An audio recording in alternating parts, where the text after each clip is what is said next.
গোপন সংবাদের ভিত্তিতে আজ 31 মে 2025 তারিখ শনিবার সকাল 5টায় কোস্টগার্ড পূর্ব জোন অধীনস্থ কোস্টগার্ড স্টেশন টেকনাফ এবং টেকনাফ থানা পুলিশের সমন্বয়ে টেকনাফ থানাধীন দমদমিয়া নেচার পার্ক এলাকায় একটি বিশেষ যৌথ অভিযান পরিচালনা করা হয়। অভিযান পরিচালনাকালীন নেচার পার্কের ভিতরে একটি পুকুরে ঘণ্টাব্যাপী তল্লাশি চালিয়ে অভিনব কায়দায় ডুবন্ত অবস্থায় একটি বস্তা শনাক্ত করা হয়।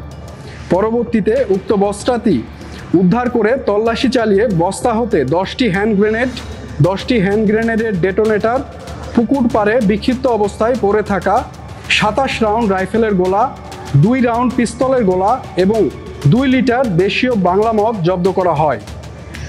অভিযান চলাকালীন যৌথ বাহিনীর উপস্থিতি টের পেয়ে বিস্ফোরক পাচারকারীরা পালিয়ে যাওয়ায় কাউকে আটক করা সম্ভব হয়নি। জব্দকৃত হ্যান্ড গ্রেনেড, ডেটোনেটর, তাজা গোলা ও মাদকদ্রব্যের পরবর্তী আইনানুগ ব্যবস্থা গ্রহণের কার্যক্রম প্রক্রিয়াধীন রয়েছে। দেশের আইন শৃঙ্খলা পরিস্থিতি স্থিতিশীল রাখতে বাংলাদেশ কোস্টগার্ড 24 ঘন্টা টহল জারি রেখেছে, যার মাধ্যমে কোস্টগার্ডের আওতাধীন উপকূলীয় ও নদী তীরবর্তী অঞ্চলে আইন শৃঙ্খলা পরিস্থিতি ও সকল ধরনের পাচার রোধে অনেকাংশে উন্নত হয়েছে।